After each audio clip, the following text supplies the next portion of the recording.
One day after announcing she will step down as leader of the NDP, Carole James says she is already thinking about the work she can do as the MLA for Victoria Beacon Hill. James also tells A News that she has no regrets about her time as the leader of the NDP, and she says this isn't a time to hang on to issues, but to get on with the job. Earlier today, she sat down with our legislature reporter, Carole. You know, I've always said you learn just as much from the challenges you face as you do from the positive times. You learn just as much in the failures, losing an election. I learned a lot about myself. I learned a lot about leadership. I learned a lot in life. I don't have any regrets. So locally, what in Victoria Beacon Hill, what are those projects that you need to get to immediately? Well, I think there'll be a lot of projects. In fact, I think I overwhelmed my constituency executive a little bit last night in talking about all the things I could get on with doing already. You know, we can hold things like town hall meetings, the kind of work I was doing on a provincial level, where you bring people together in our community. Opportunities to visit seniors at some of the senior centers around town, going to graduation ceremonies in the schools in my community that I haven't had a chance to do in 7 years.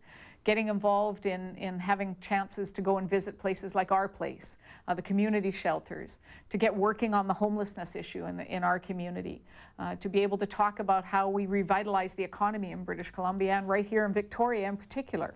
How badly did you want to be Premier? Did you want it enough? Well, as I always tell people, you know, that the job of being leader of the opposition is probably one of the most frustrating jobs in the world. And it's particularly frustrating for someone like me. I wanted to get in there and make sure we could make a real difference for the public.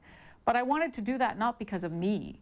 I wanted to do that because of the public I've spent time with over the last 7 years. Did you feel like you had been bullied out? Well, I think people made their own decisions and their own choices about taking on the fight. It wasn't a fight I was going to continue to accept. I think if I continued to stay, the behavior would have continued. And the most important thing to me, as I said yesterday, was to end the behavior. It was to end the bully behavior that was there. Do you feel that you bear any responsibility to the place where you're at today? Well, I always think that every individual should be looking at how you can do things better, how you can improve the work that you've done.